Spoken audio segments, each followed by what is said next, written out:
Welcome, friends. Welcome to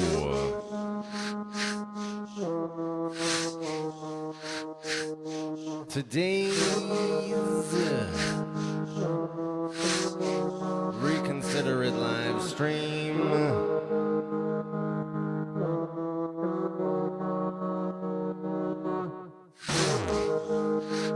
Best live stream you're gonna see all day.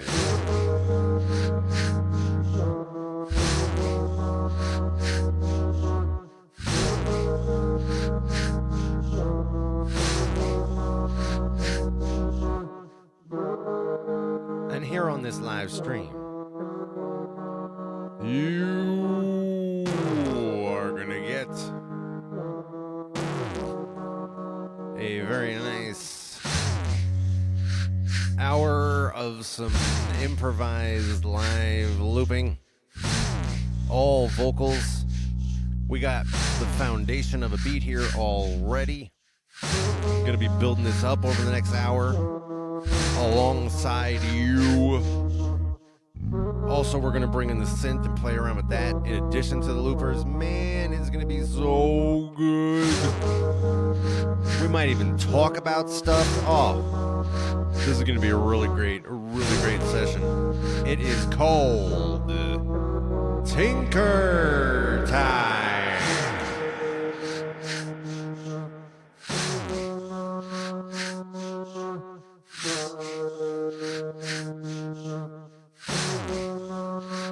My regulars know what it is.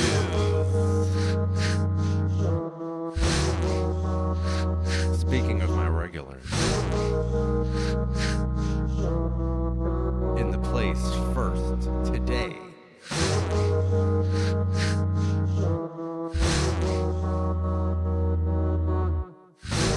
Victor!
If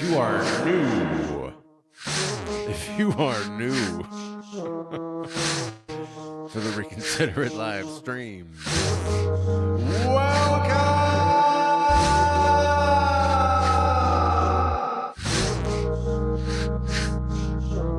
You made the right decision joining us. We want you here.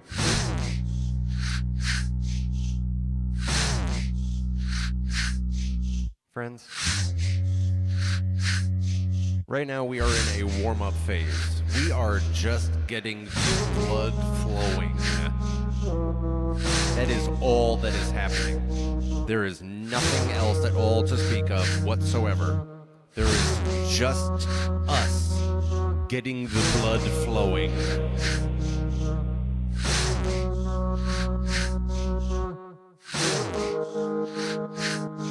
We are getting accustomed to, like a hot tub, this particular beat, this foundation that we're going to build on. Getting really in it, breathing it.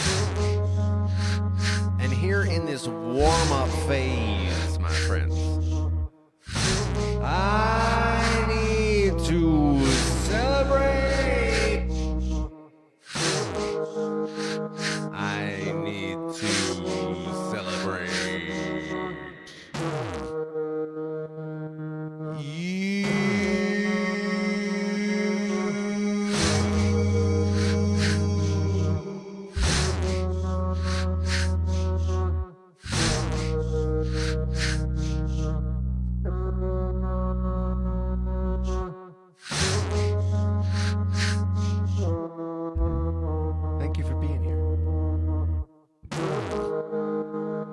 you are here with us live in the chat,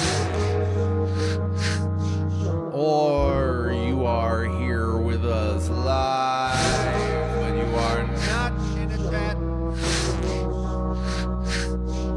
or you are here with us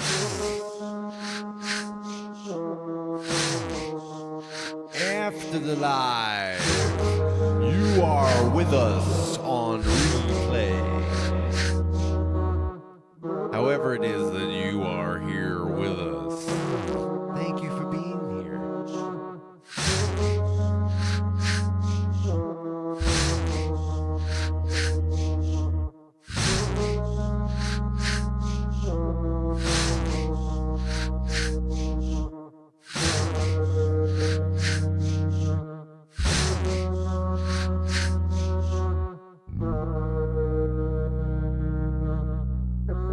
I am going to celebrate you in this time, in this way.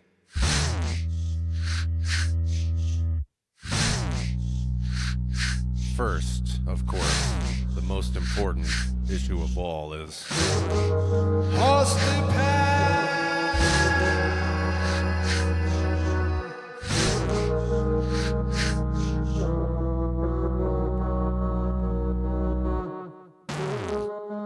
I have got my drink. I am going to count to 3, and I am going to clink.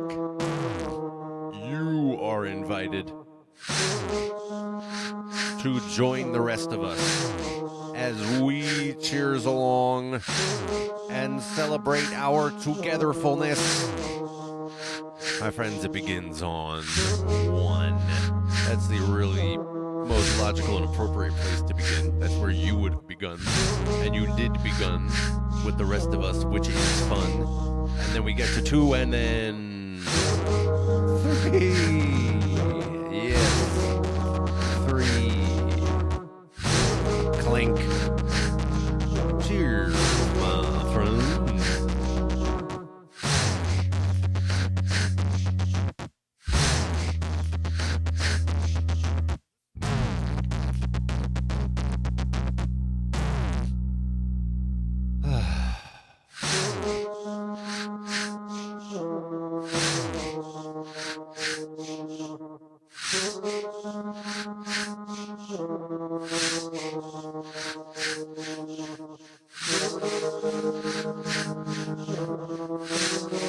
That is really good.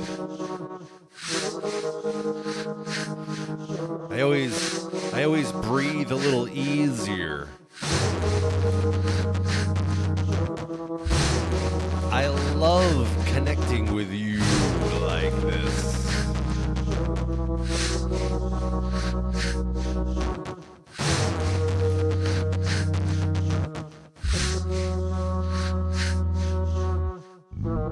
Please like this video.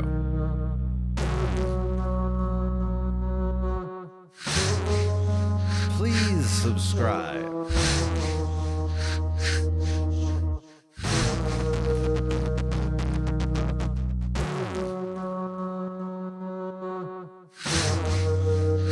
Please share this video with a friend who would like it.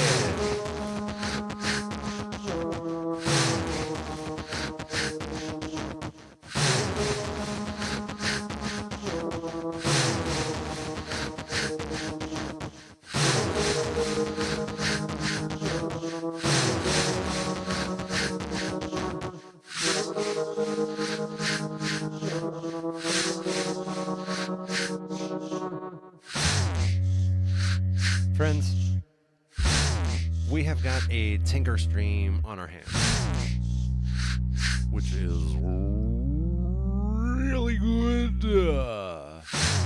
This is like Tony the Tiger level stuff here, like really good.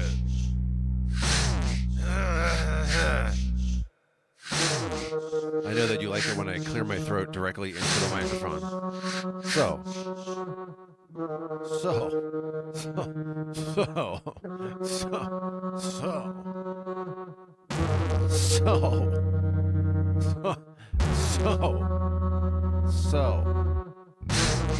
I had to bust a flow.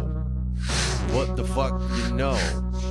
Something dope. I had to just bring it through. Check it when I sing it to you. You think it through. Hey, now let me say this right now. I play this, alright, laying rhymes right now. Dropping the dope sounds. Formulating some words. Of course I'm taking the nerds to another level. Yo, they say that they heard. Which is good, as they should. And you would, as much as you would notice and check it. Yo, this is what you go with it. You have the right sense of fashion. Check it, that's fat when I'm rapping. It's really nice, and that is what I'm trying to deliver to you in a package, which is what I have been doing in this music. I grab it to it. You knew it was too fluid and the groove is sick. Hey. Now when we break this down, check it, let me take this now. For the sake of a clown who was breaking it down. Right. So,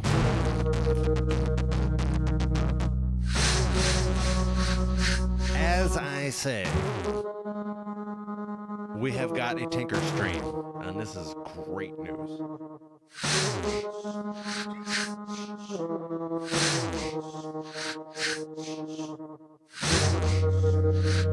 We got some beat to build up here. I'm gonna build up the drums a bit first, as I am wont to do generally when it is Tinker time.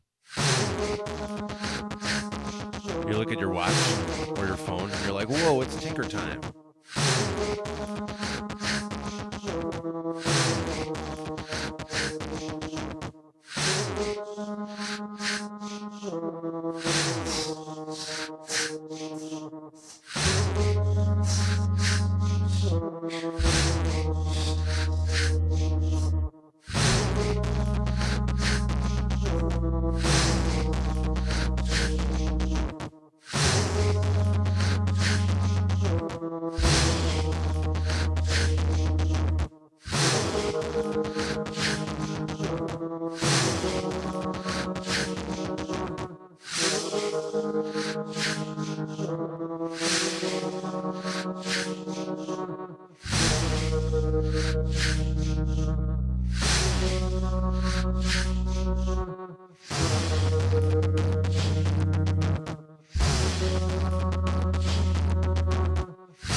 All true.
in the chat now. I see Victor says, "Hey man, you okay?" To me. What makes you say that? What makes you say that?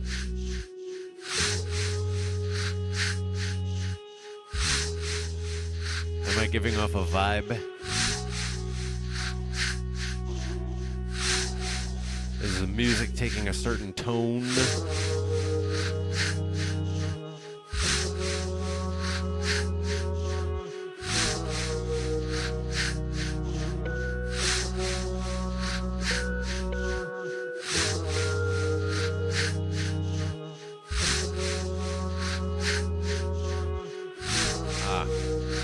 Victor says less interactive.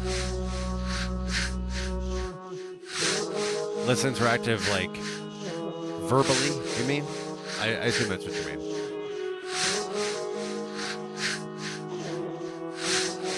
Yeah, it's a little unpredictable.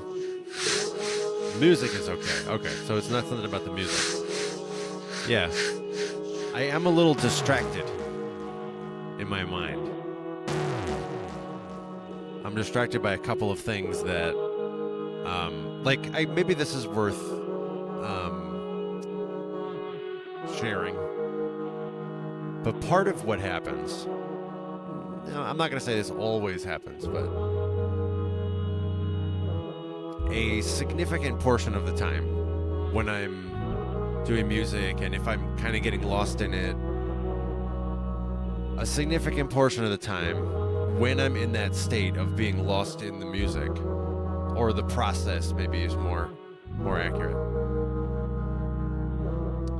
my mind sort of becomes free and freely associates and reflects on things. That's sort of a matter of course. I wouldn't say there's exactly a meditative element. That's not what I'm saying, but maybe a reflective, a free, like if you go in a sensory deprivation chamber. You ever done that? I have not. I have not, but I'm interested in perhaps trying. I heard a theory that that's what the sarcophagus, or I guess sarcophagi, no, this was Egyptian. Supposedly that's what a sarcophagus was. It wasn't a coffin, it was a sensory deprivation chamber. That's what I heard a theory once. Which is interesting.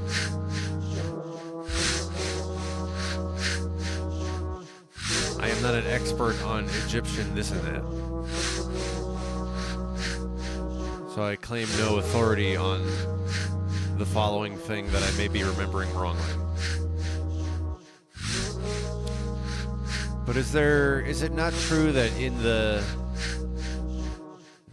pyramids were mistaken for tombs, but there was no, there was no corpses, question mark? I'm not sure if I'm remembering that right. And in one of the pyramids, was it the Great Pyramid, question mark? I may be remembering this wrong. There was one room that had a sarcophagus in it, but it didn't have a body in it, question mark. Again, I may be remembering wrong. Anyway, that's what this theory that I heard was kind of, let's say, assuming. And so it's all right, well then what is this then? What's this sarcophagus thing? This giant, heavy slab that you have to move over from the top. It was a meditation chamber. Time travel. I have a CD over there somewhere by Toki Wright and Big Cats called Pangea, that's a dope album. If you're not familiar with that, that's a good one to check out. That's a rap album. If you're not familiar with Toki Wright, he's a rapper. Big Cats is a producer. So it's Toki Wright and Big Cats, and the album is called Pangea.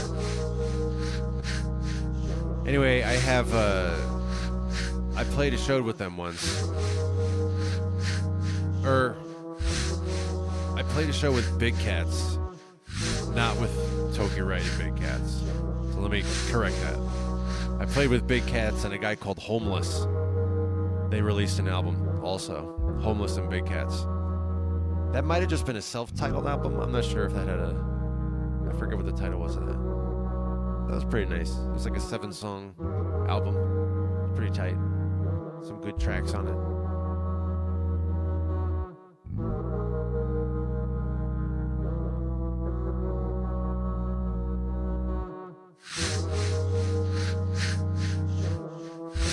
But anyway,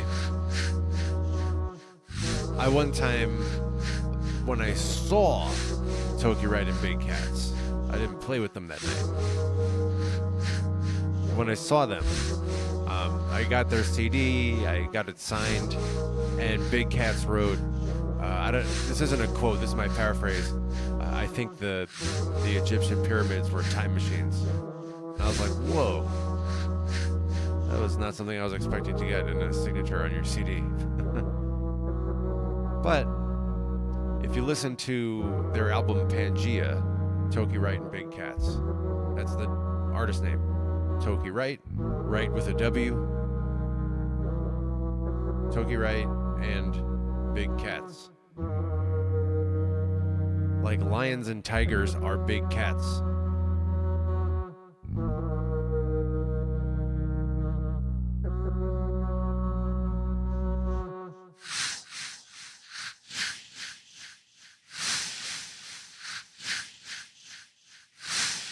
If you listen to their album Pangea, it's not so shocking that he signed my CD and said, I think the pyramids are time machines.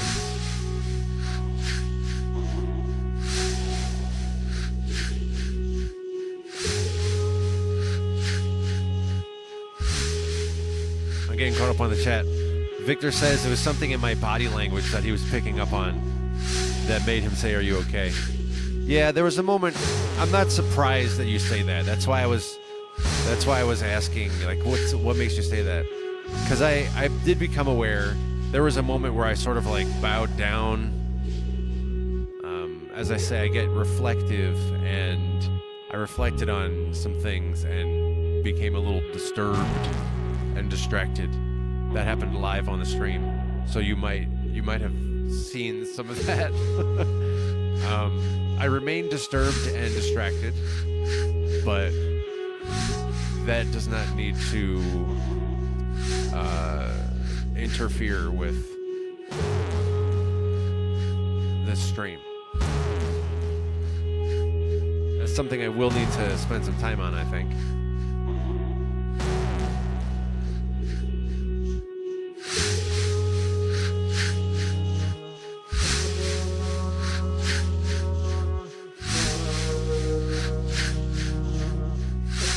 Allow me to say, Victor, thank you for asking.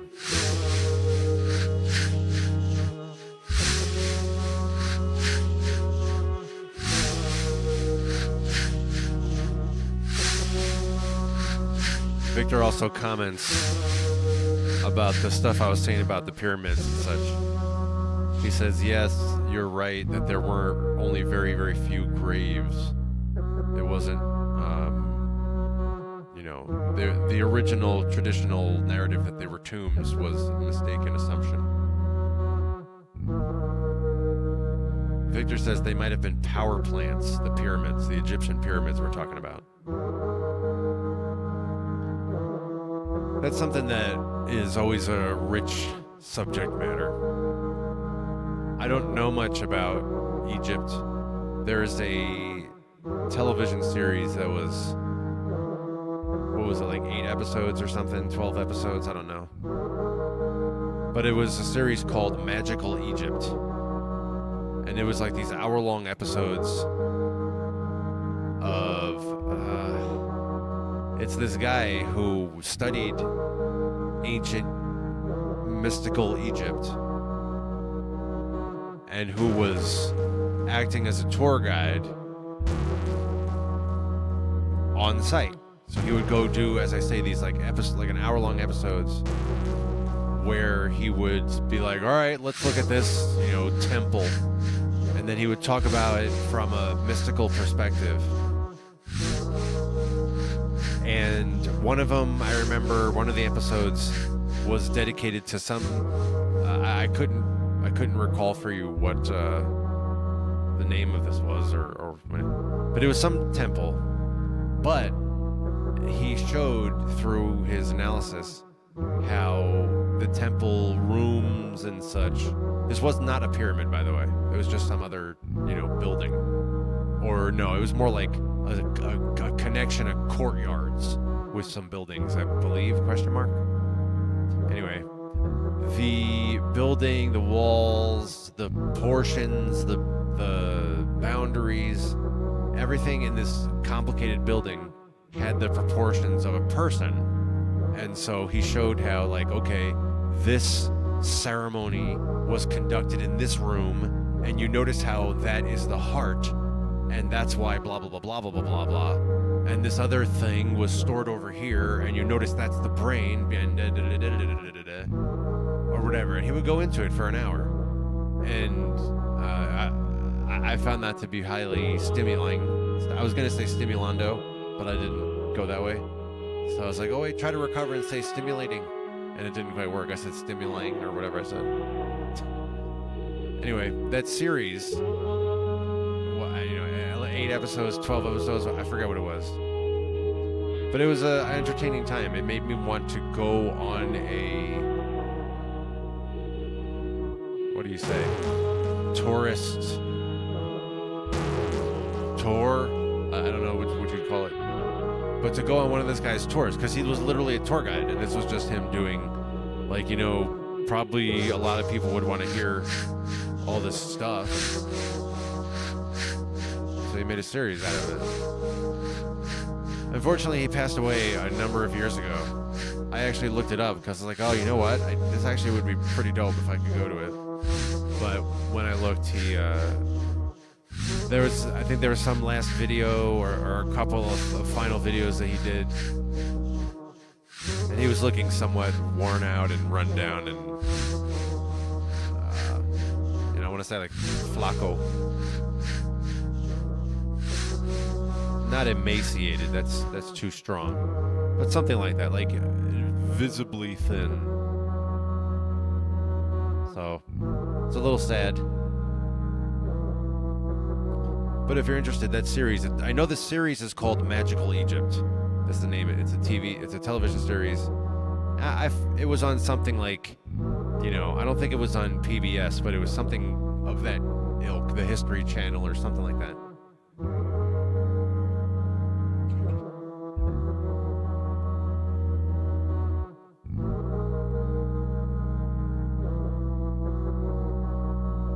So as Victor said earlier, there might be power plants, the Egyptian pyramids. I feel like I may have heard that before.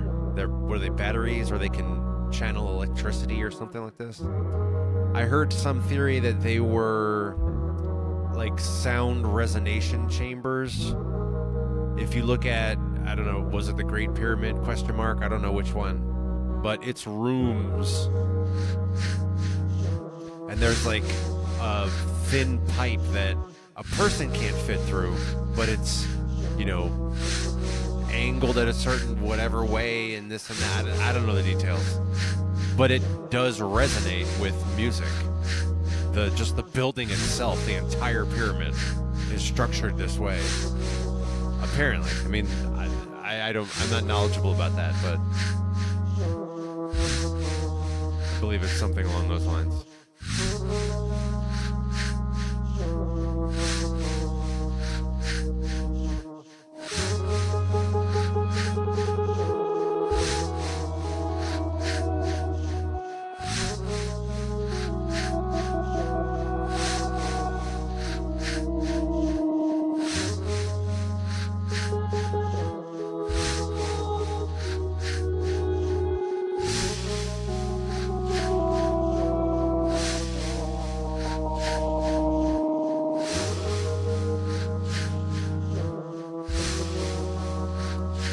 earlier Victor was continuing with the pyramid theme.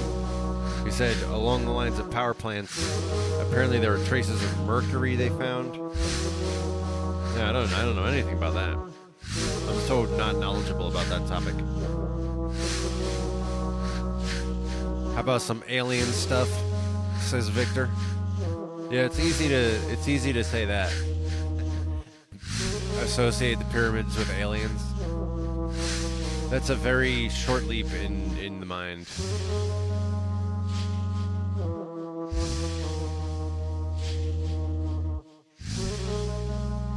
Victor says I could talk for hours on this topic.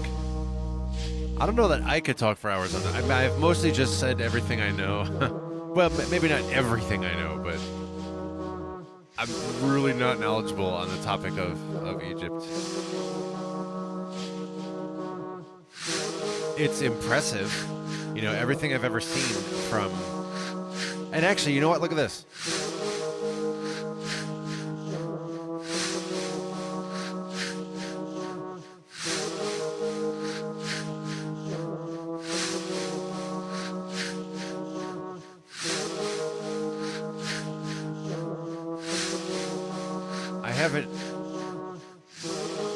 I haven't read this book, but I have this. There you go. Are you familiar with the Egyptian Book of the Dead? I've read pages here and there, but I've not read it cover to cover. This was from back in my, you know, exploring all sorts of different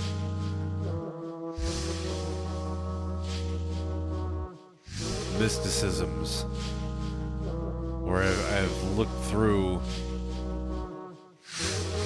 a sufficiently representative sample. I don't want to say I've looked at every, you know, mystical system or religion or anything. I have not. There's plenty I have not had, you know, lots of experience with. But enough. Back when I was doing various exploration on that topic, that's when I got that book. I read the Tibetan Book of the Dead. I did read that. I read that cover to cover in one sitting. I had a copy that I was able to get, a soft copy, on my computer, and I just read the whole thing. And I don't remember if I was up all night. I don't want to make that claim. It might have been like I read, you know, until late night and I finished in the morning or something like that. That's plausible. Or it might have been one sitting through the night. I don't remember. After having read the Tibetan Book of the Dead, I learned of the existence of the Egyptian Book of the Dead. And so I got that. But as I say, I never read it. Not cover to cover.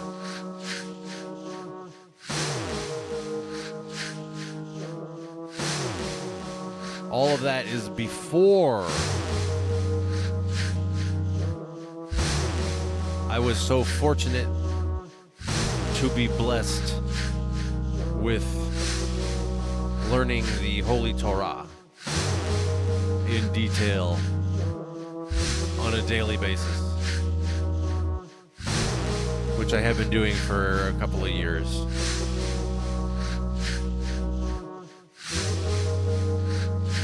I was first introduced to Torah during the pandemic, so that's like 2020. It's January 2026 as we record this stream here. So that's, you know, let's say like 5 years. But I've only been, even though that was, you know, discovering lectures, Torah lectures, I was mostly just listening, not fully having an orientation to what I was listening to, but just listening. And it's been, I don't know, 2 or 3 years that I've been doing a daily Torah Torah study of my own that I just like pick up, read it. We just started the Book of Shemot, where we're this week, this Sunday was the starting of the Book of Shemot, which is Exodus, and it's the story. We're at the very, very beginning of Moses.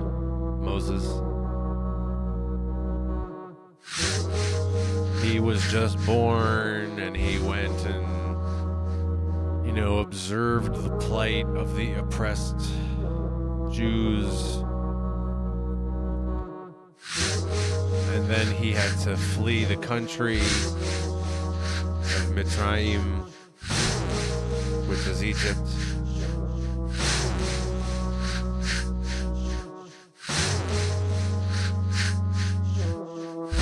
That's where we are right now. Moshe just fled to Midian, and he's just there, and he married Zipporah. He defended the daughters of Reuel. He defended them at the well, and then married Zipporah, had Gershom. All of that is what happened up through today's portion. This is a Tuesday as we record this. So that's my religious mystical world, is daily Torah study. Between my own reading of the scriptures in Hebrew, I read it in Hebrew. Between my reading directly and other reading I do, I generally also read a psalm each day, one psalm a day, sometimes more than one if they're short. I was thinking about just making a practice to double up, but I didn't wind up doing that. I read the same psalm for a week. I start a new psalm on Sunday with the new Torah portion, and I just read it each day after the Torah portion. So between that and also listening, I listen to a reading of it with all sorts of commentary and insights and everything. And then other readings and other lectures. But between all that, it's at least 1 to 2 hours a day that I'm spending being exposed to the daily portion. And then beyond the daily portion, I, to varying degrees, listen to more lectures from other rabbis, different interpretations. And so it can be more than just 1 to 2 hours some days, but usually it's at least on the order of 1 to 2 hours. Some days are particularly light. They're very short. Sometimes you have a daily portion that's like just 6 verses. It's like extremely short. And so it's quick for me to read through it and read my commentary, or, not my commentary, but read the commentary in the Chumash that I read, that I have. I read a Schottenstein Chumash, which is really helpful. It's intralinear, so it's easy to be reading the Hebrew, and like the translation is immediately below it, word for word. So as you read what you're comfortable with, and there's like something you're like, I don't know what that is, it's like it's right there, the translation. You don't have to, go back and forth like this. So I like it a lot. That is if you are a person who studies Torah and you are interested in, various chumashim that you might read, I enjoy that one a lot. The commentary is usually pretty, it's like a high-level snapshot. It's not extensive commentary, but it's good.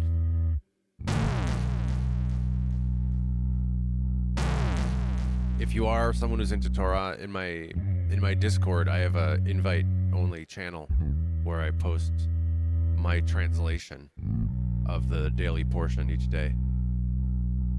I'm only going to continue that through this cycle, through the end of Deuteronomy this time, through the end of the full year. So still a few months more. We just started Shemot.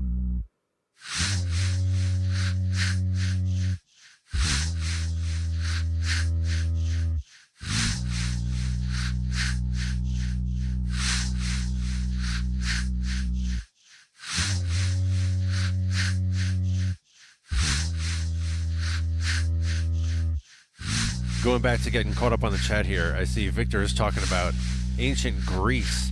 That's another topic I know like almost nothing about. Ancient Greece. I know so little. It doesn't occupy a large space in my mind and my understanding of the world I'm in. So that's another maybe blind spot that I know virtually nothing of ancient Greece. Didn't they have some mathematicians back then?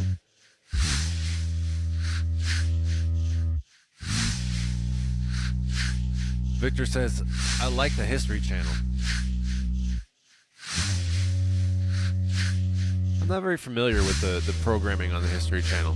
I know there's the joke, there's the meme about the History Channel putting on the alien guy. The guy who's like, oh, it's aliens, that meme of him. So that's just, I'm not familiar with the History Channel in general, but I'm with it if you say that, that's a thing that you're down with. Ostensibly, it seems good. Learning about stuff is generally good. If you have a trusted source that's reliable.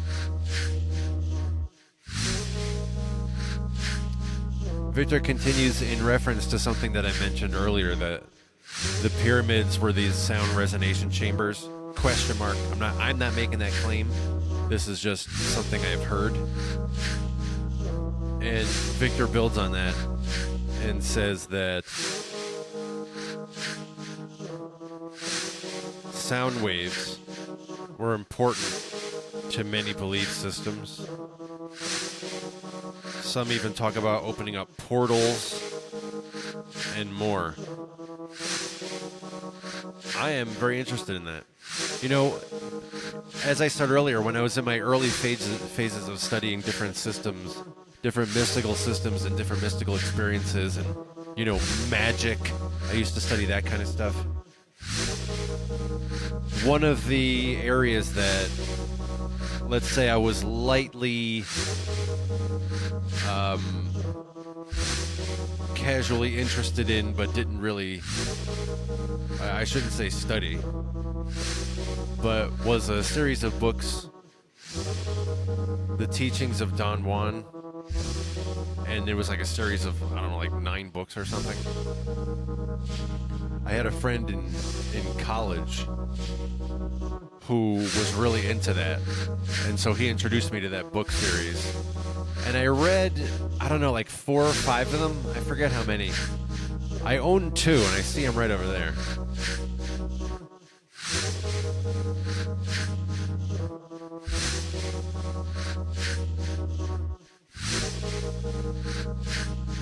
Anyway, I bring that up because I feel like when there was something somewhere in those books, which, by the way, those books are about some guy,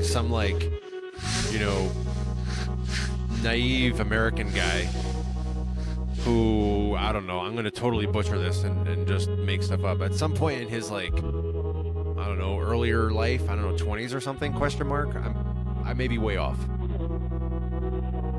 But he had to do some kind of visit or maybe some kind of journalism, I think it was, with this famed shaman, like a traditional Native culture shaman, Native American culture shaman, named Don Juan. And this guy, when like if you read the books, the first book, he is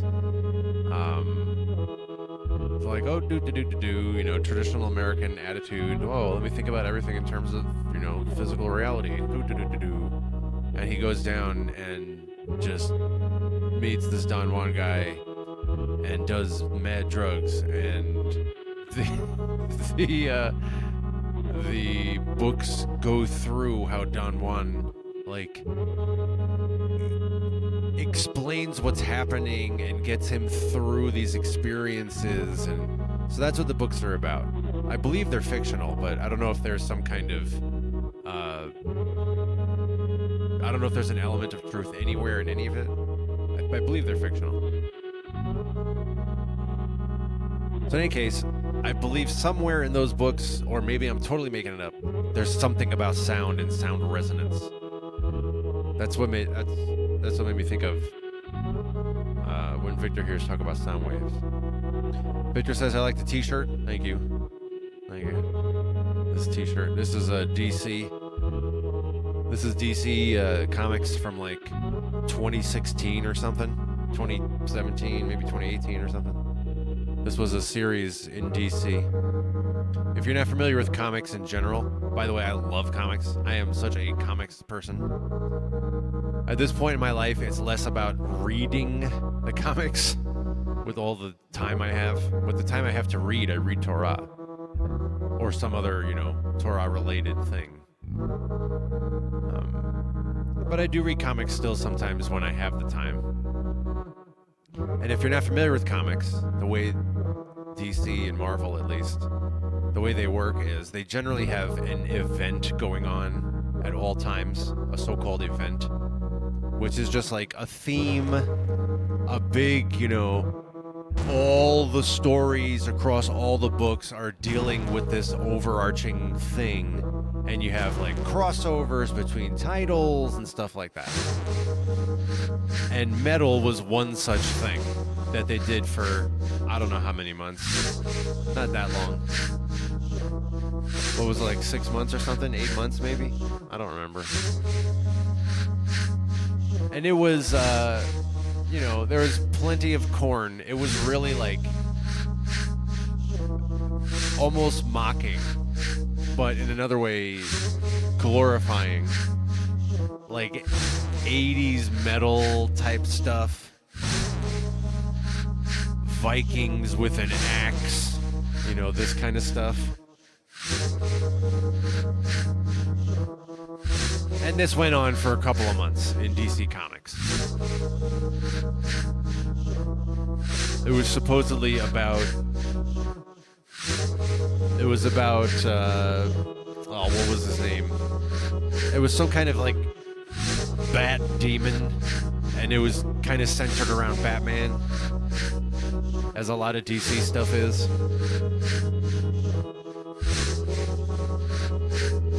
And all the different characters had to go through all these different, like, alternate dimensions, these hell dimensions, and fight demons, and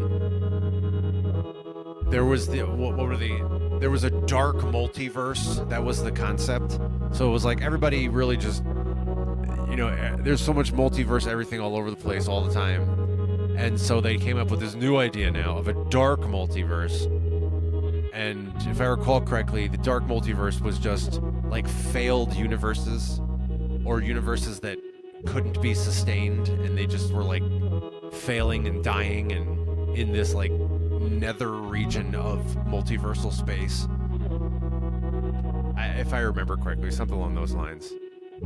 And from each of these worlds, like this bat demon was assembling an army of corrupted Batman characters from these failed worlds. He would like go into their universe and quote unquote rescue them, or really kidnap them. But he's like, hey, your universe is going to be destroyed very soon. You can hang out here if you want, or you could come with me and join this like dark multiversal crew of corrupted Batman. This is what comics are, by the way. If you're not much into comics, like, this is what you're missing. So he's going to all these alternate dark multiverse dimensions of failed universes where Batman gets corrupted and, you know, kidnapped. And there was, what, 5 or 6 of them or something? Maybe 7 of them? And they all reflected the different Justice League characters. So there was like a Wonder Woman themed corrupt Batman. There was a Superman themed corrupt Batman, and so on. Most of them stopped being characters after this event ended, and you'd never hear from them again. But there's one character that that does still exist. I mean, they all still exist, but there's only one of these corrupt Batman characters that has, in the past 10 years since he was created, since this metal event, only one of them has been reused to my knowledge. I don't read every title. And that is the Batman Who Laughs. He's a corrupt Batman. And just like there was the corrupt Wonder Woman kind, this is the corrupt Batman. He's like a Jokerized Batman. If I recall correctly, he like injected himself with Joker serum on purpose, and then he became this, you know, very formidable Jokerized Batman, and he was like the leader of the crew. The Superman corrupt Batman, he injected himself with Doomsday, I don't know, virus or whatever. In his world, Superman was a corrupt, I don't know if it was a dictator or what, but it was something along those lines. And they were battling it out, and Superman like lasered off his arm or something. Batman's arm, that is. Or his legs or something. I don't remember. And he was about to kill, Superman was about to kill Batman, and right at the last moment, Batman's like, fuck you, and he injected himself with this Doomsday virus or serum, and he turned into a Doomsday. If you're not familiar with Doomsday, he's the one who killed Superman back in 92 or whatever year that was.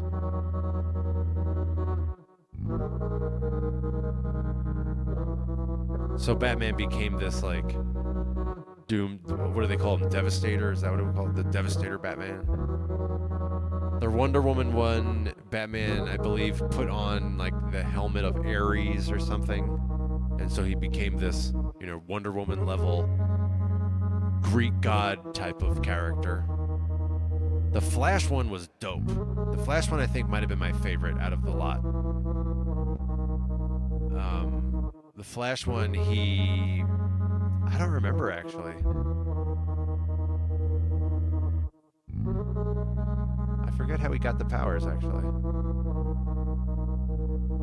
But it was cool. The Red Death, I believe, is what his name was. I was looking forward to the Green Lantern one a lot because Green Lantern is my favorite mythos within DC. Probably my favorite comic mythos, period. It's just the whole Lantern mythos. I'll get those titles. You know, I still buy some titles for the sake of supporting DC, honestly. And I follow the Green Lantern titles. They're always my favorites. Where was I going with that? Oh, the Green Lantern corrupt Batman. I think Dawnbreaker, was that his name? That one was kind of disappointing. There's an Aquaman version of Batman. That one is from a gender-bent universe, so it's like a, you know, not a Bruce Wayne, but a, what, Brucina? I don't know what they named her. But anyway, she became some kind of corrupted Aquaman type. I don't remember. That's what this shirt is all about. All of this comic book stuff I'm talking about, that's what this shirt is. The metal DC event that happened back in 2016, 2017. I don't think it was 2016. It was probably more like 2017, 2018. Victor says, cool book at the Egyptian Book of the Dead. It's big. It is a big book. I don't know if you noticed how big it was when I held it up, but it is very large.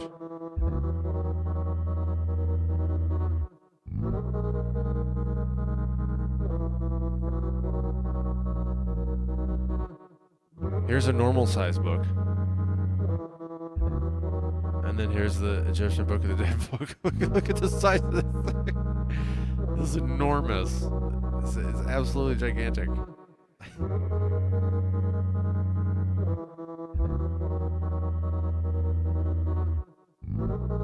It's got a lot of photos.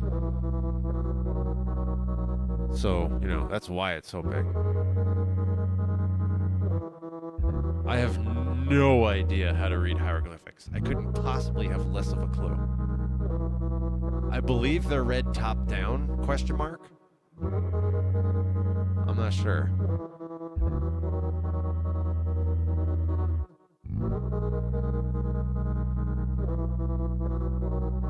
But, you know, if you could read hieroglyphics, then here they are. I believe this is just the Book of the Dead, just the scrolls of the Book of the Dead.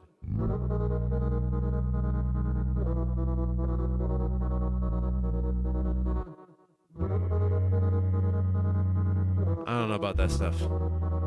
That is not my area.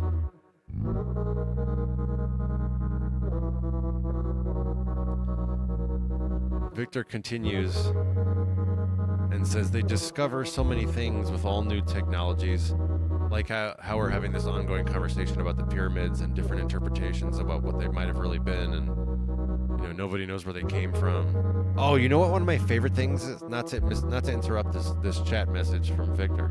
You know what one of my favorite things is? If you haven't heard of this, like, this is something to go quickly learn about. Who is the one who would help with this? Is it Graham Hancock or what's his man? His boy who talks about the ancient floods. Oh, Randall Carlson. So Graham Hancock or Randall Carlson. I'm not sure. One of them would probably would be able to speak to this. I think it actually is probably Graham Hancock, because he dug into this stuff.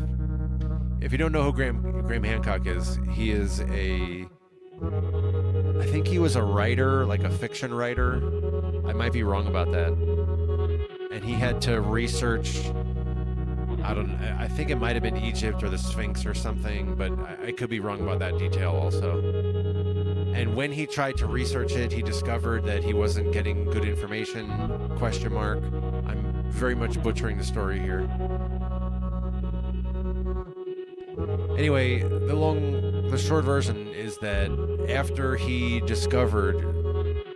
Graham Hancock discovered that there wasn't, you know, readily available truth about, I think it was Egypt and the Sphinx, he basically made it a full-time pursuit, that he would be sort of like an amateur journalist, just learning about Egypt in whatever ways he could and so on. And the reason I bring it up is if indeed he is the person who could tell you about this, I mean, there's plenty of people who talk about this topic. It doesn't have to be this guy. But if it is him, then it's worth hearing this from him, from Graham Hancock. Look up Graham Hancock and the Sphinx.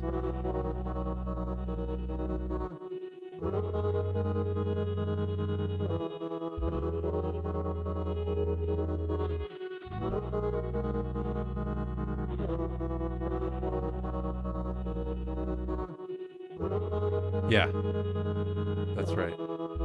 Graham Hancock and the Sphinx. If you look that up, I just looked it up real quick. Anyway, the premise that I'm building up to, if you've not heard of this before, and this was one for me that was like, whoa, what? But the Sphinx exhibits erosion patterns on it that do not at all correlate with a traditional understanding of Egypt and where the Sphinx came from and what it is exactly, what is the Sphinx in Egypt. And this is another topic where I cannot knowledgeably talk extensively about it, but the short version of this erosion pattern aspect of it is that it has water erosion. You would hear Graham Hancock talk about how he was, what was it, like a geologist, someone he was able to work with in order to inspect and evaluate this stuff. And the person who was knowledgeable about erosion patterns, he was able to say, like, with total certainty, like, oh, this is the most obvious thing ever. These are water erosion. This is not like the sands of the desert erosion, which would have a different impact on the material that the Sphinx is made out of, the stone and such that the Sphinx is made out of. If it was sand erosion, then it would look different. It would have different, texture and whatnot. But this was water erosion. And furthermore, it was like heavy torrential water. Like an active river. And through, details that I absolutely cannot talk you through. But if you go look up Graham Hancock talk about the Sphinx. The water patterns date the Sphinx at something like 12,000 years old or 25,000 years old or something like that. And that was the absolute minimum. That was the most, closest in the past. But the truth is, it could have been more than that. And they were talking like 200,000 years old, or I don't even know. I could be wrong about that detail too. But the point is, even if it's only 12,000, which was the lower number I gave you, even if it's only 12,000 years old, that 100% does not match up with the, Egypt from 3,000 years ago or 4,000 years ago, that Egyptian empire. Or I don't know if I should use the word empire. Certainly at least a nation. But that's only a couple thousand years ago. That doesn't correspond with the Sphinx, which had to already be there, already made, in order for these weather erosion patterns to be affected upon it. So the Sphinx was already there 12,000 years ago.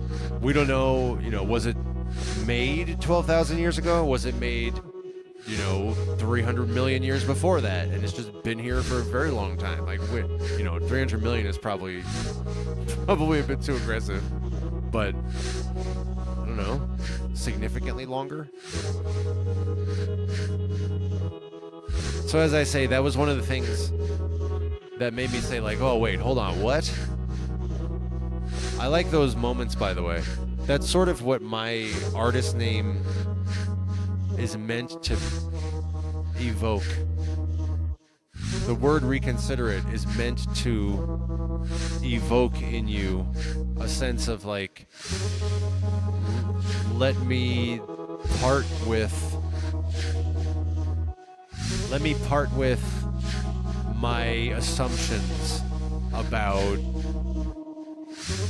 life and narratives I've always been told in my culture, and narratives I've just assumed, and I thought that was an objective fact. I didn't realize that it wasn't an objective fact. Oh my goodness, my head is spinning. Which end is up? So I love those experiences in general. And that's what the word reconsider it is meant to encourage you to embrace.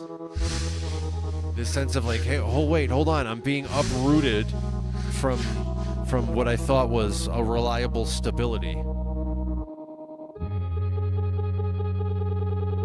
And for me, learning about these weather patterns in the Sphinx that, like, pretty much conclusively indicate it was there for at least 12,000 years. At least another, 5, 6, 8,000 years earlier than the traditional narrative. Traditional narrative being, you know, that Egypt from 3, 4, 5,000 years ago was the ones who created the Sphinx. But maybe not. And supposedly some people talk about how, and this may or may not be in the Graham Hancock thing. It might be, but maybe not. But some people talk about how the Sphinx is like, it's positioned on the Earth so that it perfectly aligns with some star that only rises once every, 36,000 years, or I don't even, maybe more than that. 144,000 years.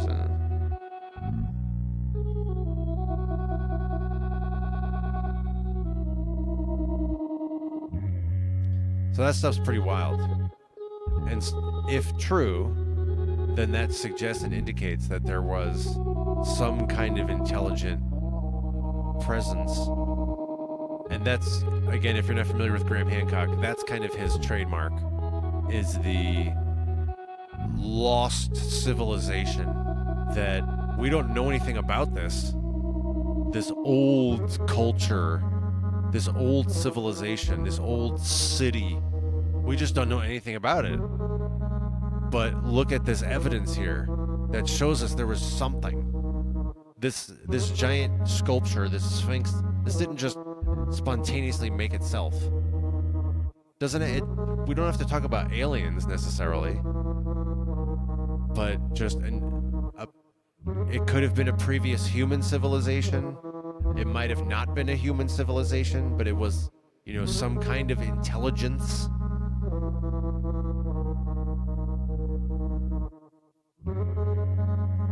That other name I mentioned, Randall Carlson, if you're not familiar with him, he has his pretty compelling evidence. It's very easy to find videos of his, Randall Carlson, where he talks about this stuff.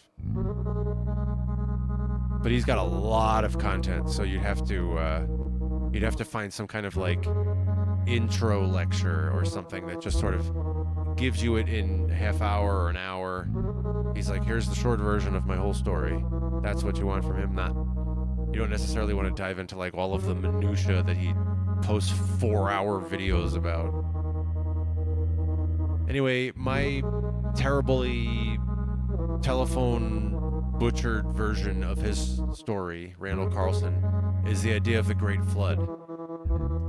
And it's, as I say, it's pretty compelling. He talks about how, what was it, a meteor? I could be wrong about that.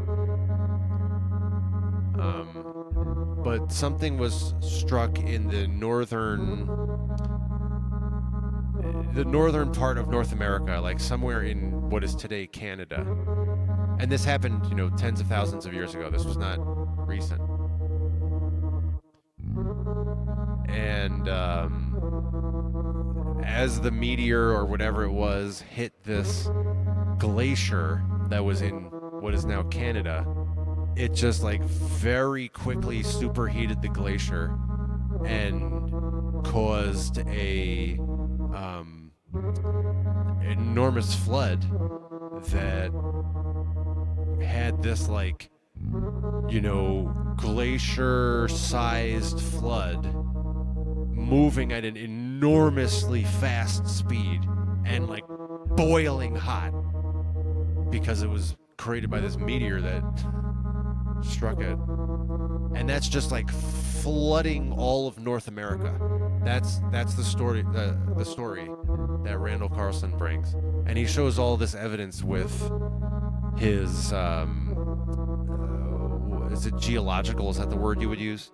But he shows like canyons and mountains and such, and he shows how they're shaped and how it indicates that this also could not have been, slow erosion over time from wind and debris, but this had to be like a very powerful flood that like you would be so knocked on your ass if you were anywhere near it, and it just like destroyed North America. That's his spiel. And It's very interesting, and it has a little bit of the documentary effect, so you have to be careful about that. If you're not familiar with the documentary effect, that's a good thing. That's a good phenomenon for you to be aware of. The documentary effect means that when you listen to one side of a story like you would in a documentary, this like really well produced, well stitched together perspective, when you watch a documentary, you are definitely going to leave that documentary being convinced it was true. That doesn't mean it was true. It just means you're going to be convinced, because it's one perspective that has been distilled into this extraordinarily persuasive deliverable. And so this is just a phenomenon that you should be aware of in life, that when you listen to one perspective that is very carefully put together, it could be true, but the persuasion you feel from it, you should just be aware of the persuasion element. I'm not trying to talk about the truthhood, the verisimilitude.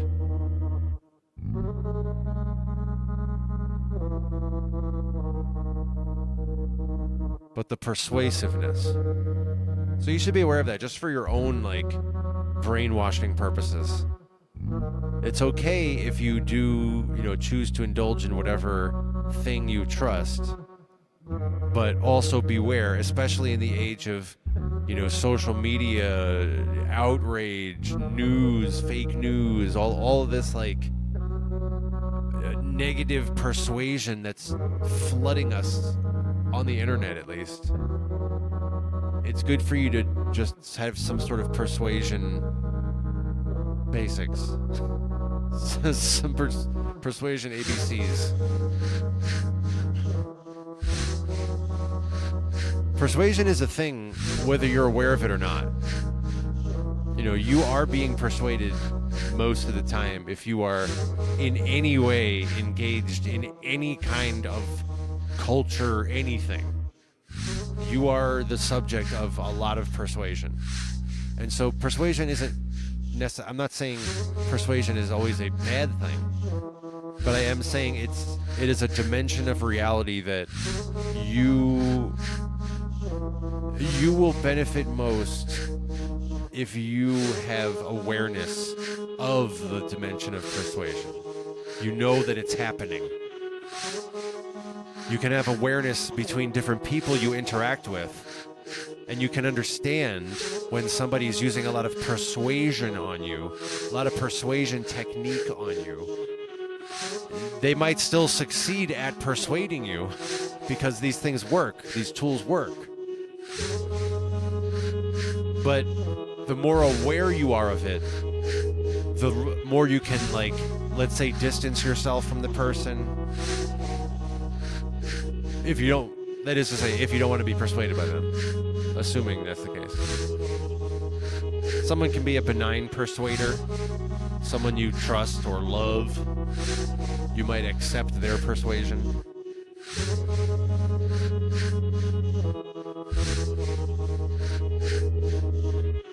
Anyway, documentary effect. I went off on a lot of different tangents there, and they see there's a lot of chat I need to get caught up on. What's happening here? Oh, boy. Okay. Getting caught up here. From like, oh my goodness, 40 minutes ago. Yeah, this was, I'm really getting caught up on the chat here. 40 minutes ago, Victor said, interesting, when I was talking about my experience with the Holy Torah. Yeah, that's a topic that I would be very happy to talk about more. Although I'm mindful of the fact that you're not necessarily tuning into my streams to hear me talk about Torah. I understand that. So, I will talk about it when it comes up, but I'm not necessarily planning to spend extensive time going into that. At least right now, we'll see where things evolve. I don't know. But yeah, my whole discovering of Torah is very inspirational. When I was first discovering Torah back in 2020, I was stunned and shocked by how everything I was hearing when I was listening to lectures. It was during the pandemic. I was, spending a lot more time listening to videos and lectures and such. And as I was listening to lectures from rabbis, I became very stunned and surprised very quickly, because everything that they were saying, like all of it, was just like completely like my thoughts and my thought process and my value system and my conception of things and my just everything. I was like, how have I never discovered this? And like that was how I felt back in 2020 when I was listening to a lot of lectures from rabbis. And it just became it quickly became a large part of my life, because I felt like that's what I had always been seeking. That's what I had always been after and looking for, and like picking up all these other systems and like, is this it? Is this it? Torah is the only thing that is everything. It's unique. I talked a little bit about this on the one of the SOAR interviews I did, Symptoms of Reality. I did 2 interviews with them, and I think actually on both of them I talked a little bit about this.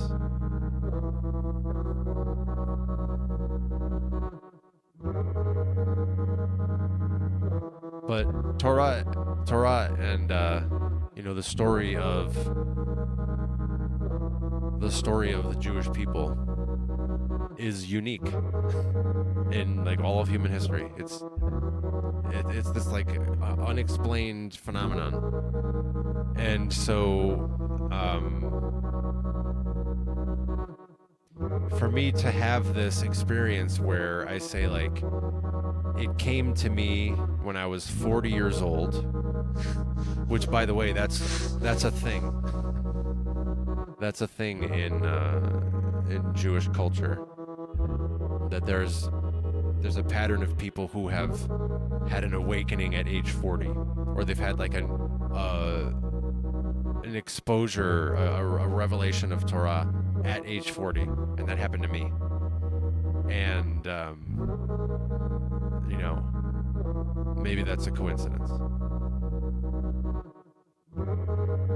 or maybe it's not. Maybe it's significant. But again, as I say, for me, it was very, very obvious that only Torah is the full story of everything. Like everything's in it, and everything I was ever interested in mystically, in these religious systems and other dimensions and all this kind of stuff. All the stuff I was ever interested, all of the things that are real, they're all part of Torah. And so, as I say, it just became very obvious to me very quickly that I was like, this is the whole story. This is the whole thing. This is the complete religious experience. Everything else is just like the way I described it once, and I continue to describe it, is that my experience with any other kinds of mysticism, religious systems, and whatever, they all look like somebody, however many hundreds or thousands of years ago, somebody like stole a page out of the Torah and tried to make a religion out of it. That's what other systems look like to me. They all look impartial. They have this like leaning or this bias or this limitedness about them. Incompleteness, finiteness. That's not there in the Torah. The Torah is just this like one unexplained miracle after another. Anyway, that is a topic I would be happy to go into, but I also want to be mindful of that's not exactly my brand and what necessarily brings you here.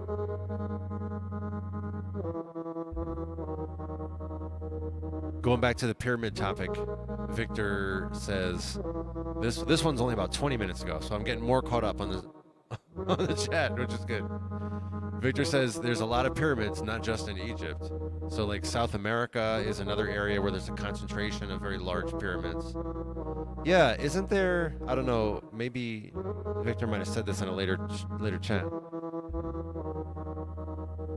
But isn't there something about how the pyramids in South America align with the pyramids in Egypt? Isn't there something about that?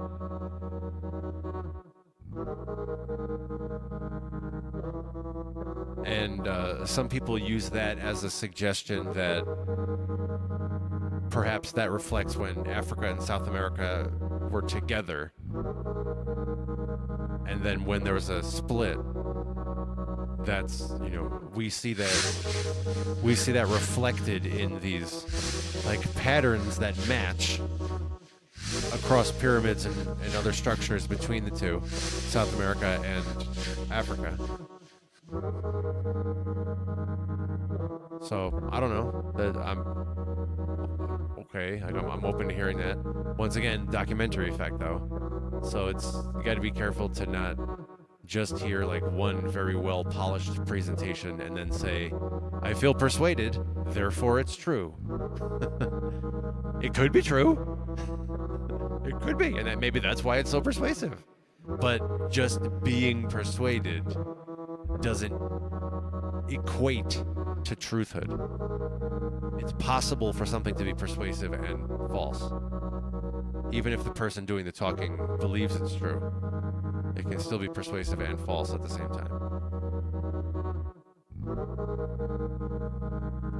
Victor also adds on the topic of when I said earlier that Graham Hancock was this amateur journalist researching Egypt, that he was getting incomplete stories and not good explanations.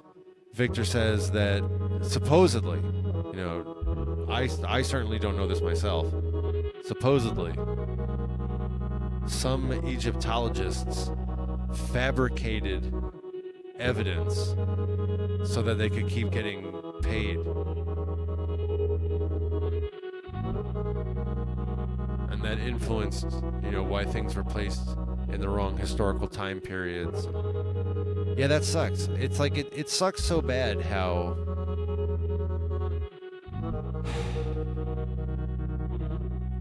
it sucks how things like get corrupted over time.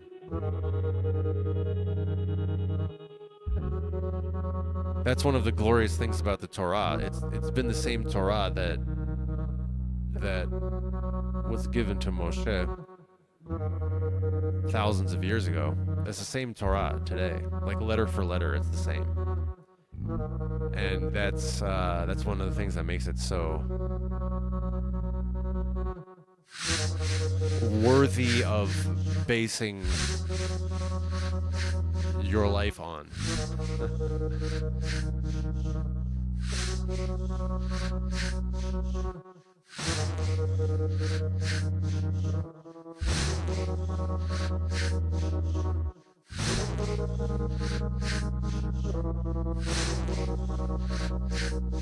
Victor says the pyramids in Egypt were aligned with Orion, the constellation Orion. Yeah, I've heard that. Isn't there like 3 pyramids in particular that correspond with Orion's belt? Isn't it something like that?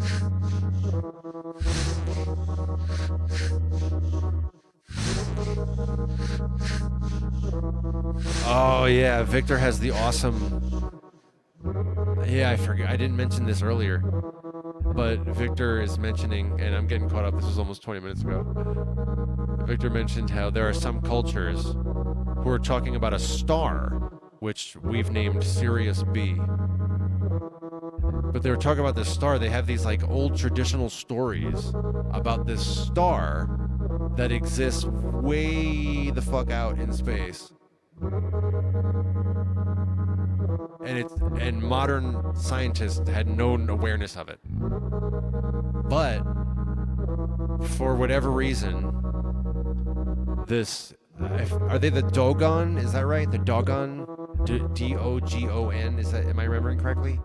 The Dogon tribe in Africa is the specific one where they used to, I might be remembering this wrong, so don't quote me on this. But they had ancestral stories of the people from Sirius B who would come visit them and tell them about the star system and all of this. And it was like they were, what's the word? Like cetaceans? Cetaceous? Is that a word? They were these cetacean beings, dolphin-like. And so they would come visit, and they would land in a lake or something to that effect, or they would hover over a lake so that they could be comfortable in water. I mean, I don't know. I don't know if any of this has any truth to it. But the punchline is that the knowledge that the Dogon tribe, and this is like not modern world. This is like they're living in huts and things. Today, they're still living, question mark, I think, or maybe not quite huts, but, still somewhat getting caught up with the modern world. Anyway, the point is they don't have like NASA science research. That's the point I'm trying to make. They don't have any kind of research like that. They're just a tribe. And their knowledge of this star system, Sirius B, was like everything they know is completely accurate. The astrophysicists went and looked in the spot of the sky that they were describing because they had no knowledge. Like we talk about the star, it's like a dual star system where it rotates. I don't. It's some kind of anomalous system, and what the Dogon tribe used to say was always just kind of like, whatever. That's their legend. That's their stories. Their fiction they made up. But it turned out it was all accurate. And after the astrophysicists went and looked in the part of the sky that they were talking about, they'd made all these discoveries of these stars or planets or whatever it was that were indeed as the Dogon tribe described. And their claim is like, yeah, we're not claiming to like somehow know this. It was just given to us. We were just given this knowledge by the Sirius B people who visited our ancestors. It's like, wow. Wow. So, we don't exactly have evidence. We don't have like a spaceship. We don't have physical evidence. But I don't know. Maybe I just don't have a good enough imagination to explain that story in a different way. If they made this claim that their ancestors were given knowledge by visitors who visited them from the skies in a ship and told them all of this like astrophysics that's part of their ancestral cultural knowledge, and they outright claim, we didn't make this, we didn't discover this, we didn't invent this, we didn't create this, this is something we were given and we just preserved it. That's really impressive. And by the way, that's the same story of the Torah. Not that it was given by dolphin people, but rather that it's in Jewish culture, it's a very fundamental precept that they did not create the Holy Torah and all of its boundless wisdom, but rather they just received it. Like, we just got this and we just preserved it. So Yet another aspect of what's persuasive to me about Judaism, Jewish culture, and the Torah.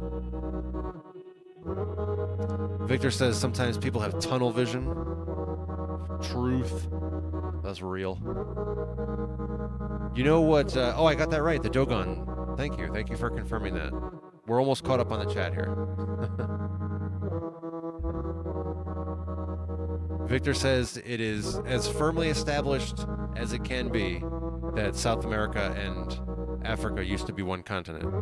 I wonder how much of that might be related to the flood that Randall Carlson talks about. Because if there was some kind of gigantic flood that hit near the North Pole-ish, that just torrential floods through all of the Americas, I wonder if that's part of what the Pacific Ocean is.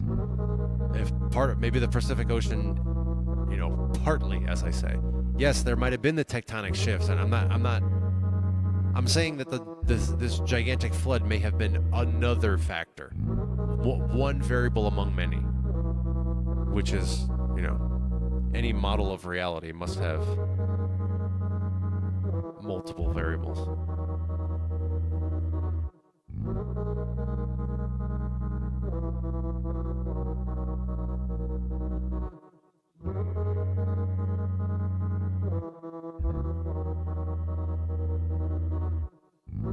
Oh wow, Victor is adding some more information that I haven't heard on the topic of the Dogon tribe, who knew about that star system and everything. I'm just reading the chat here, which again you can follow even if you're joining us after the stream. You can follow the chat in live replay. So I'm still getting caught up from 5 minutes ago. But Victor is saying it's very mysterious because it's not just that African tribe I've described, that there are other cultures that also use this word, Dogon or dog. Oh, by the way, did you know in Hebrew, the word for fish is dug? So, I wonder if that's even related there, but that might be the origin. Hebrew, like ancient Hebrew, is the original proto-language. So, like, I heard a rabbi describe it once as all other languages are just broken Hebrew, just sort of like broken, fractured Hebrew, where you can see sort of old echoes of Hebrew in the grammar of, modern English or Spanish or, Chinese or whatever. But maybe that's the origin. Maybe that's the answer to your question. Where did this word Dogon come from? Is it dug, which is the Hebrew word for fish? I don't know. All of this is very exciting to me, but not as exciting as the fact that we have got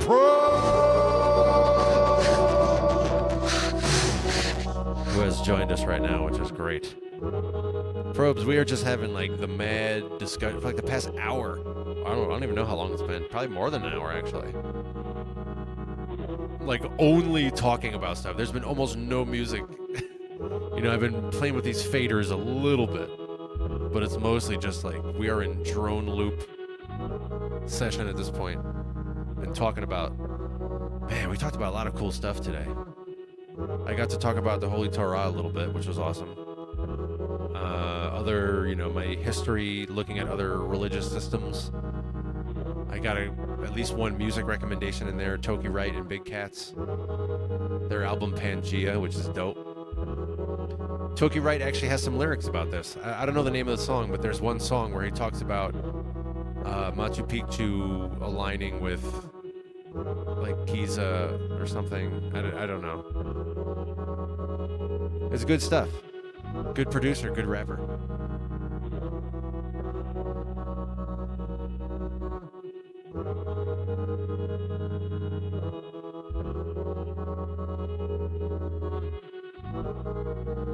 Victor talks about how every culture has some kind of reference to the flood.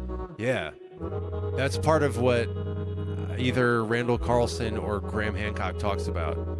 Is they say like this, what we're seeing is like, the people in life rafts after the Titanic sank. Like that's sort of what there's the mystery that modern archaeology has no explanation for, and that is that human culture did not, according to what they have in evidence, human culture didn't evolve. It wasn't like, and you can see over this period of 120,000 years, humans gradually developed the idea of a pickaxe and, the concept of a cup. That's not what happened. It was like, according to the archaeological evidence, it's just like nothing, friggin' not Neanderthals, but like hunter-gatherer tribes with nothing, and then like all of a sudden we have a mad civilization. And so what's suggested with these ancient lost civilization theories, what's suggested is that there was some kind of cataclysmic event that destroyed a great civilization and reduced them to, stranded, I don't want to say beggars, but it's like, do you know how to live off the land or not? Just like, if it happened in modern times, it's like, you do not have a gas station anymore. There is no longer an idea of a grocery store. It's all gone. So it's like that happened. That's the story. That's the theory. That it happened. And there was an old civilization that was just lost. But then the humans who survived, they had to go and, try to rebuild their lives. And some of them may have interacted with old hunter-gatherer tribes and showed them things and showed them, how to farm and how to work with metals and, things like that. Because that's the stuff that just like all of a sudden appeared overnight. And the idea may be that, okay, maybe what happened was, like, imagine it happened today. All of the modern, first world civilization, all of, Europe and the Americas and just, everywhere that, Australia and, Japan and everywhere that's like a modern first world country where we have buildings, we have grocery stores, you could get a car, there are roads, people all agree on certain like behavioral conduct standards, things that we totally take for granted. But if it was to just all be lost suddenly, think what might happen. What if there was some kind of war where like 2/3 of the world was just suddenly destroyed in like 6 minutes? 2/3 of the world destroyed suddenly. Technology exists for that to happen. That's not a far-fetched idea. The idea is it happened back in the day, mad thousands of years ago. So what if it were to happen today? What would transpire at that point? Let's say it's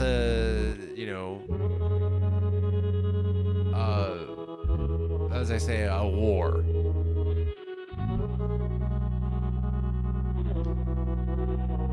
Only 1/3 of humanity survives. And it's not necessarily like an evenly distributed 1/3 of humanity. It could be like entire regions of the planet are just destroyed with no human anything. But then in another part of the world, they were largely unaffected. But globally, only 1/3 of people are left. What happens? Well, probably the ones who would be unaffected by such devastation would be the ones who aren't really part of the modern world. In other words, the hunter-gatherer tribes that aren't really part of modern civilization right now. So they would be able to survive because even if they were affected, they know how to like rebuild easily and live off the land and, you know, go hunting and such.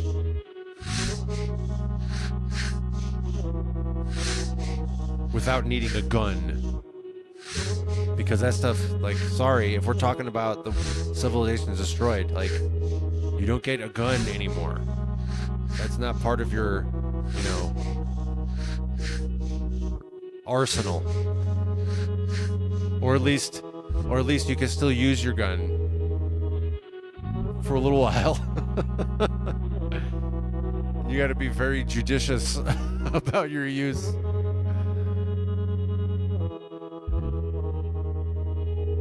But the tribes who know how to live off the land, they would just continue living. And think about how plausible it would be that if this were to happen, and let's say you survived, and you're one of the fortunate third of humanity, and you made it out of modern civilization. Imagine that you encountered a tribe.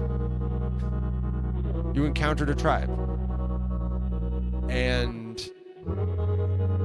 in your wandering, you know, through the very quiet landscape where there's no longer planes or cars or music or anything, you encounter a tribe. They know how to live off the land and everything. And you are able to tell them some things that you know about the modern world. Like you can introduce the idea of, you know, maybe roads or something. You can introduce them some kind of basic technology that they don't have, but to you is like child's play. You know, some kind of, I don't know, they probably have a cart or something. Maybe you happen to know how to tie a rope.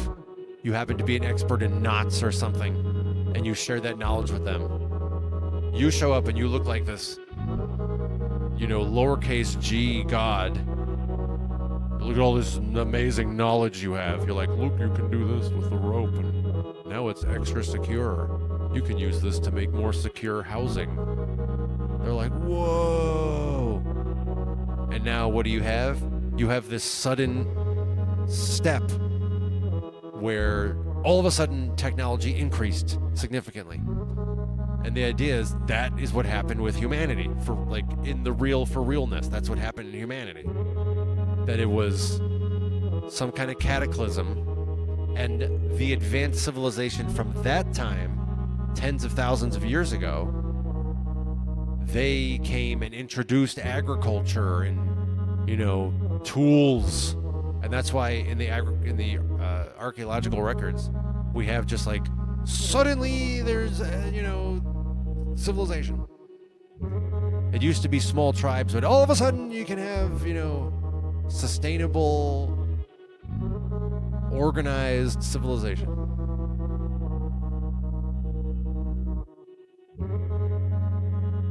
I see right now, I'm looking at the chat, and the man himself came to bring some health to us.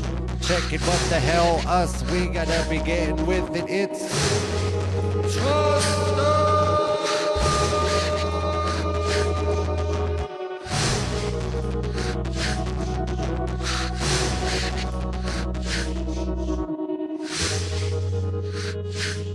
Trusto says that he just did a podcast on this, on symptoms of reality. Nice.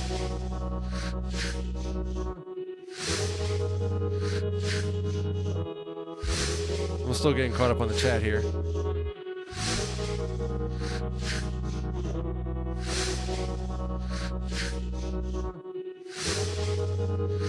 Whew, man. You know what I always say when we have these extensive discussions on a variety of meaningful topics. You know what I always say? It's like, this is what I really want to do for my selfish purposes. I love being able to come on here and put on some background music while we talk about a variety of interesting things. We even had comic books in there today. That's nice. That's good. I would also be happy to talk about comic books. We are getting, by the way, the Doomsday movie is coming up. Oh man, I'm so excited. As I frequently say, and as I said earlier today, Doom is the greatest character in all of fiction. Period. That's it. That's my statement. I'm dropping it. Bam. Doom is the greatest character in all of fiction. So it's awesome that we're getting a Doom representation in the Marvel movies. I don't know how I feel about it being Robert Downey Jr., but there are cool ways that they could spin this. So it is doable. I'm still a little disappointed that we lost the whole Kang story. The past 10 years or so of Marvel movies were supposed to be centered around Kang being the main villain, the main big bad, like Thanos. And unfortunately that got, neutered? Which sucked. Because that was becoming awesome. We could have had some really, really dope Kang Secret Wars storyline. But we're getting a shift. So we'll see. I don't know. I'm ready for it though. As I say, there are cool ways that they could spin it. And I hear some, fan theories. So we'll see. As we record this stream right now, today was there was a Doomsday trailer that came out. The X-Men one, where they show Professor X and Magneto having like an end-of-life conversation. The old friends who have been through so much together. They have such an awesome relationship, Professor X and Magneto.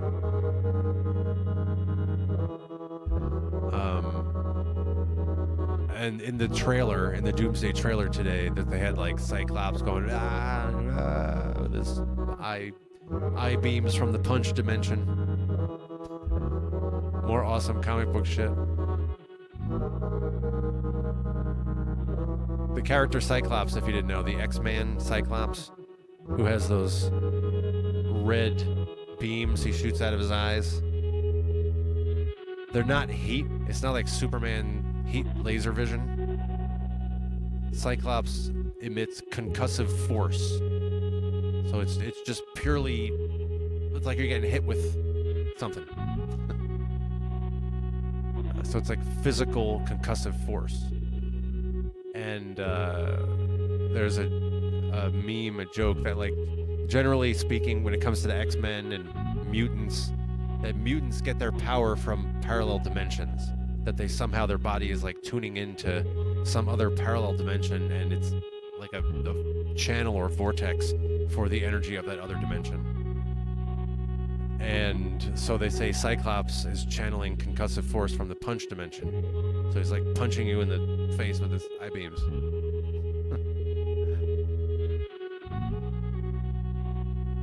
We're probably not going to get a reference to the punch dimension in the Doomsday movie. And I'm okay with that.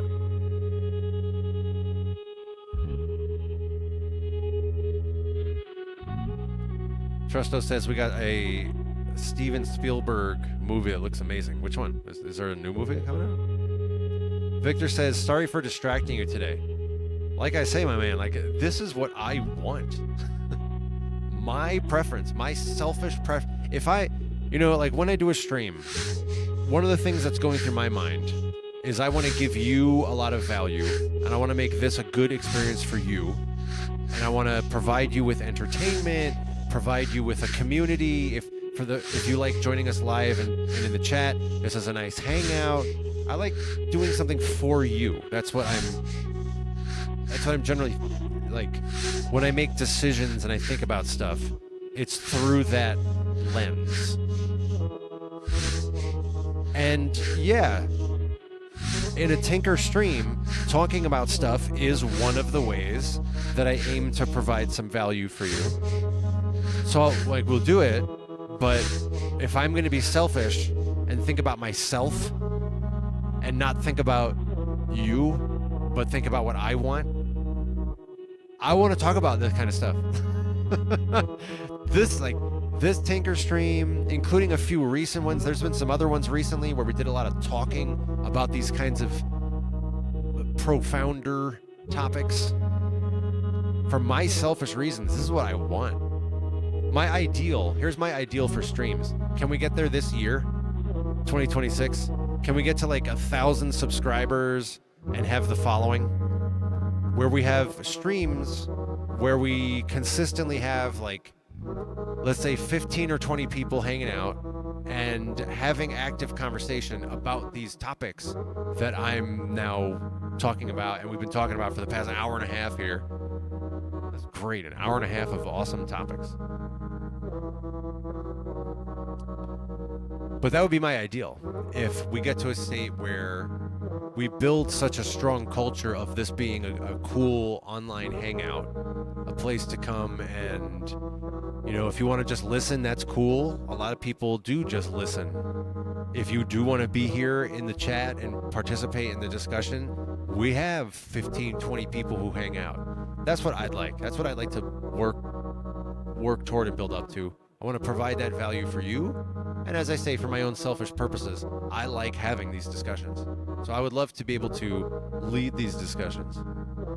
In fact, I would personally like it if the show format evolved into something very similar to what we've had today, which is the first hour was mostly music. There was a little bit of talking, but not a lot of talking in the first hour today. Mostly building up the beat, playing around the synthesizer. But then about an hour in, we made the switch, we shifted, and I've been doing mostly just talking ever since. And still doing a little bit of like messing with the background music, but now the background music is there while we have the conversation.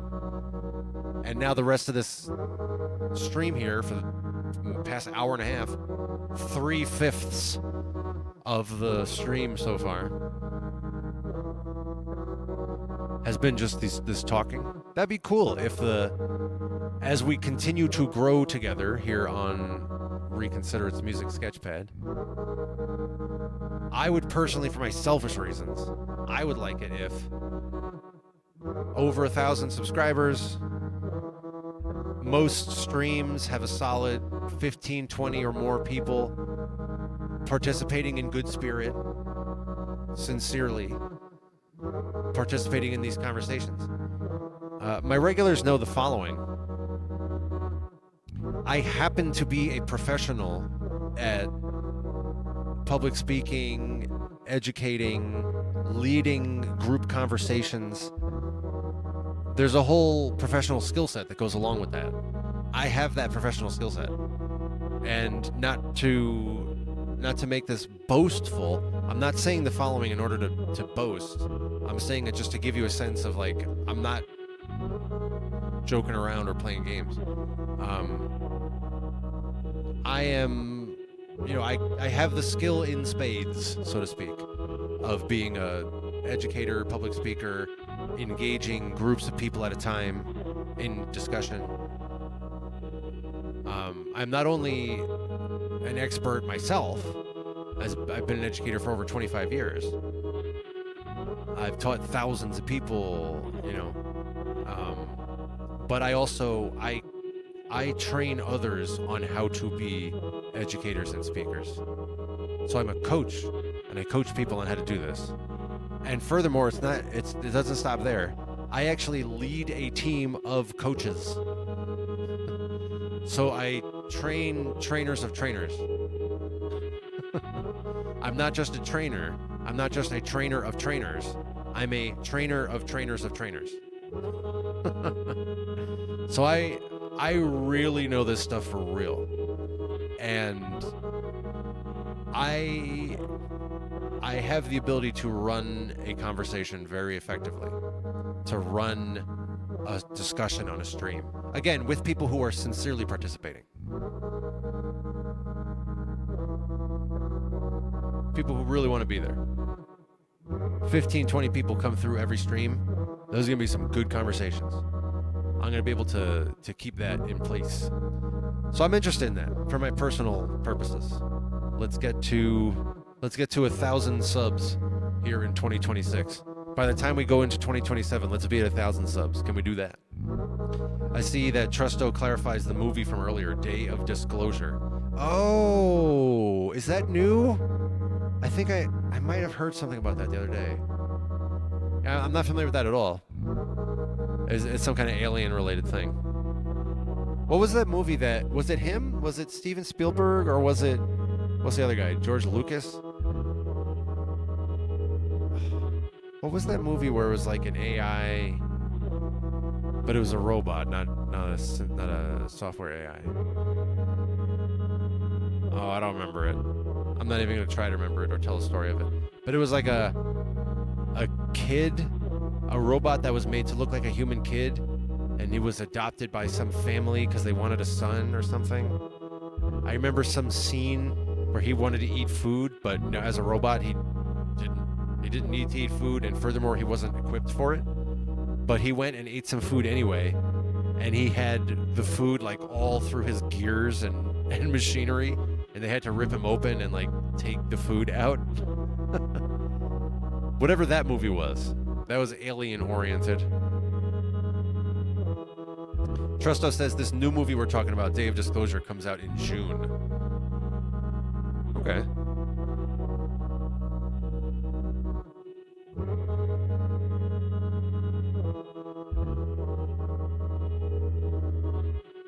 There's a little discussion in the chat right now going on about Popcorn Night over at Symptoms of Reality.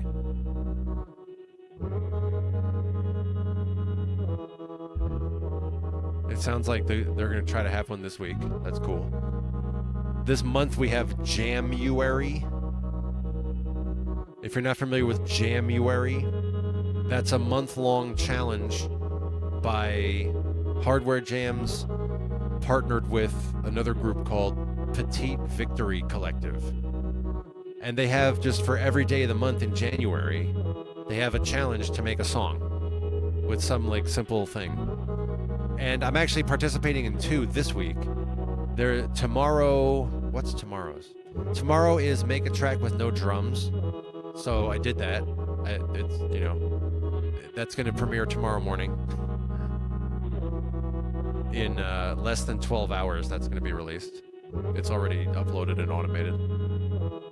So that one that's no drums, I'll submit that to Popcorn Night because the video already exists. I'm just waiting for it to become public. And then the day after that, the January challenge I also did. That day is make a song with an unusual time signature, not common time, not 4/4. Now that's my jam. And my regulars who've been with me for just mad years know that I used to do a lot of time signature experimentation. So I did that one. I did that one, and with the loopers and everything. So that song is coming out in 2 days. Less than 36 hours. And so I'm going to submit both of those for Popcorn Night, or maybe just one of them, I don't know. So I'm going to submit. I hope enough people submit.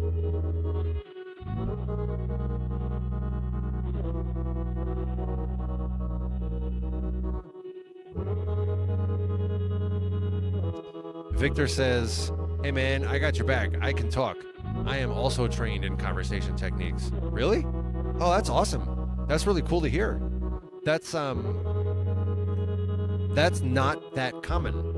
I've certainly met plenty of people, in my profession, and certainly I run in those professional circles, but outside of that world where like everybody is a professional speaker, just in the general public, it's actually not common for people to be formally trained in speaking techniques. So that's cool. That's cool to hear.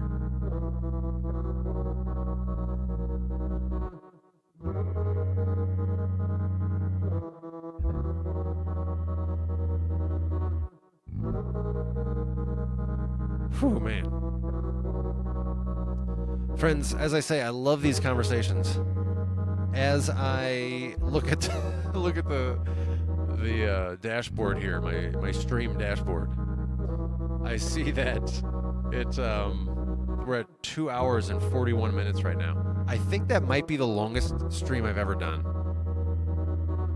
I know I've done a couple of streams over 2 hours, a couple of them over 2.5 hours, but I usually stop right around 2.5. So we're at 242 now. Oh my goodness. I've never gone to 3 hours. That's just unimaginable. Totally unimaginable. It's unimaginable. Unimaginable, I say. Get my raps full and get away.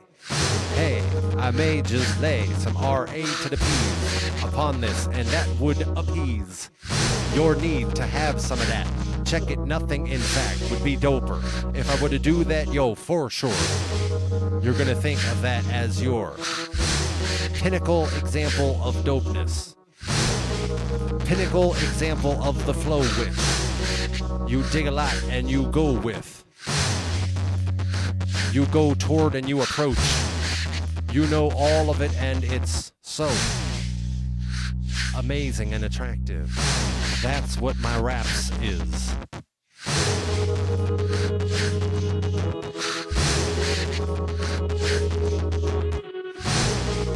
Trusto says bars with a Z. Yeah, I'm beginning to do a lot more freestyles during live streams.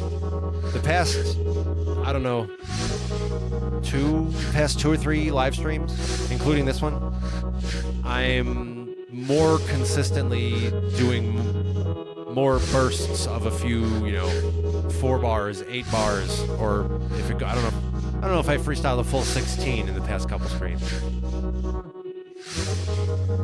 But I'm doing it more. I'm forcing myself to just sort of say some raps, and I play that. And I hate to have anything that I may lack. So I don't want to lack that. So the mad raps are just coming fast. And they're going to stick around. Which is good. I aspire to get to the point that bursting into freestyle rhyme becomes more under my conscious command. Right now, my ability to do freestyles is like largely if it's inspired, and then if I'm not necessarily feeling terribly inspired, I can force myself to do it, and that's what I'm trying to strengthen, my ability to just sort of do it even when I'm not like, a puppet for inspiration. Although, what am I really beside a puppet for inspiration? What am I really? Oh man, what a good time. What a dope stream we've had today. We've had nice discussions. We got this dope beat out of it, reflecting on all sorts of awesome things and even aspirations for the future. What a great stream this has been. Thank you for being here. I am going to celebrate you. My regulars know that these closing cheers moments where we get to collaborate in this euphoria that we share together by celebrating our togetherfulness. This is going to come so fast. They're very fast at the end of the stream. So here it comes, my friends. We're going to do it on 3. 1, 2, 3. Clink. Cheers, my friend.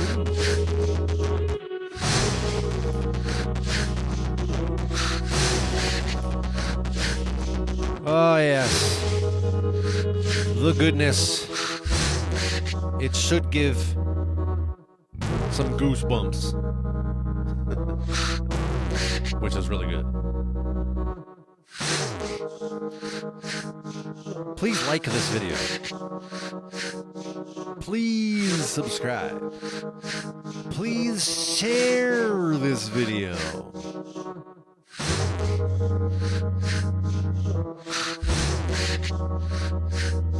I hope to see you again in the next live stream.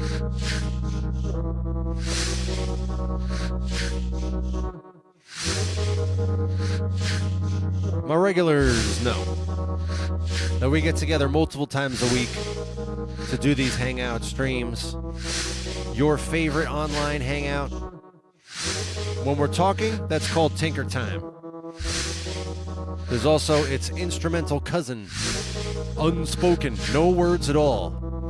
Really dope when you just need something to put on in the background and you don't have to hear any discussion, you just want to hear the music. Whichever stream it is, at the top of the screen right now, we have when there are expected streams each week, every Sunday and Tuesday, Eastern U.S. time zone. Sunday at 1 p.m., Tuesday at 9 p.m. My regulars know we do more than just that as well. These are just the expected times, the ones you can put in your calendar and plan on. But then we got the random additional streams that happen any day, anytime. Enable notifications to join us for these additional, unscheduled, unplanned, unexpected streams. And whenever it is that we get to enjoy your presence again, until then, please have a very good rest of your day today. Please allow the rest of your day today to bring you all manner of goodness and blessing. Please experience the beginnings of healing, the likes of which you always assumed were not possible for you.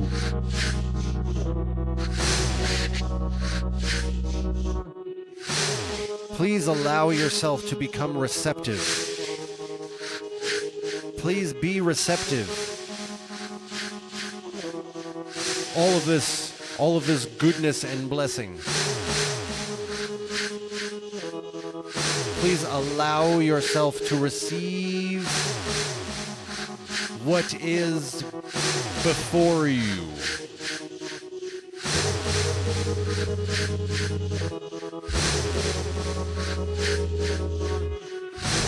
Please allow your day to broaden your horizons today.